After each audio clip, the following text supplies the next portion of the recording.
तोता और चिड़िया की कहानी।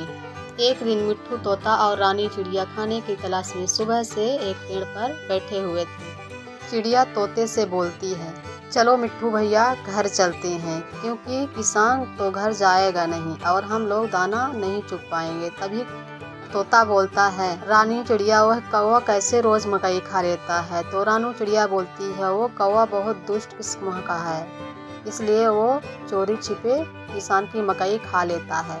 किसान अपने खेतों में काम कर रहा था और बिना मकई खाए चिड़िया और तोता घर चले जाते हैं। कौवा तोते से पूछता है, क्या तुमने मकई खाई? तो तोता बोलता है, नहीं नहीं, मैंने तो मकई नहीं खाई, किसान अपने खेतों में काम करता रह गया, हम लोग नहीं खा पाए और हम दोनों बिना खाए ही चले आए। फिर कौवा बोलता है, मैं तो जा रहा हूँ, पेट भर खाऊंगा और मकई लेके भी आऊँगा।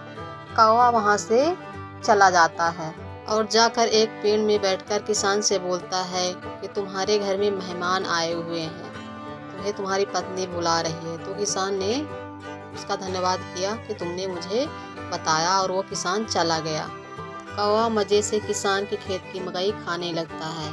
किसान घर जाकर पूछता है अपनी पत्नी से, क्या तुमने मुझे बुलाया? तो उसकी पत्नी बोलती है, नहीं, मैंने तो नहीं बुलाया।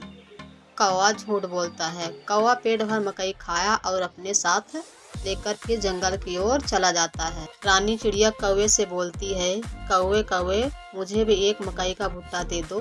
तो कौवा बोलता है, नाना मैं नहीं दूंगा, और खुद उसके सामने बड़े मज़े से खाता है और एक मकई का भुट्टा ले जाकर तोते और कबूतर के पास खाने लगता है। तो तोता बोलता है कि थोड़ा सा मुझे भी मकई दे दो। तो कौवा बोलता है, दे दूंगा, लेकिन तुम्हें मेरे घर का काम करना पड़ेगा।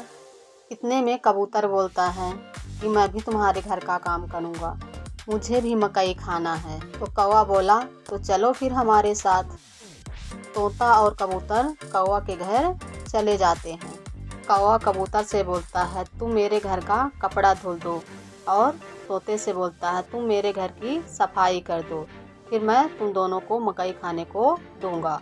इतने में ये दोनों अपने अपने काम में दोनों लग जाते हैं। कबूतर और तोता दोनों उसके घर के काम करके कौवे के पास जाते हैं कि बोलते हैं कि मैं तुम्हारे घर का सारा काम कर दिया हूँ, अब मुझे मकई खाने को दो। तो कौवा बोलता है, कौन सी मकई, कहाँ की मकई, चलो भाग जाओ यहाँ से, मैं तुम्हें कोई मकई देने वाला नहीं हूँ। तोता बोलता है, कौवे तुम धोखेबाज हो, तुमने धोखे से हमसे काम करवाया और बिना मकई दिए ही हमें भेज रहे हो। और वो दोनों जंगल की ओर चले जाते हैं।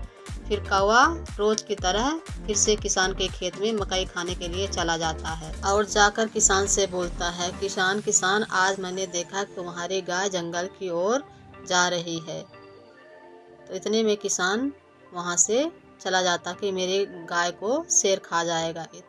किसान आगे जाकर जंगल में पेड़ के पीछे छुप जाता है। किसान के जाते ही कौवा बड़े मज़े से किसान के खेत की मकई खाने लगता है।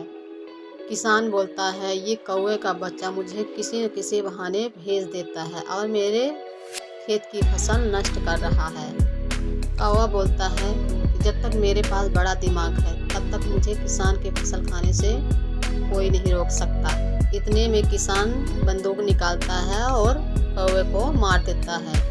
तो गोली जाके सीधे कौवे के पैर में लगती है। बड़ी मुश्किल से कौवा उड़कर अपने जंगल की ओर जाता है और अपने घोंसले के पास जाकर गिर जाता है। तो बच्चों, आपने देखा, चालाकी 4 दिन चमकती है और सच्चाई हमेशा चमकती रहती है।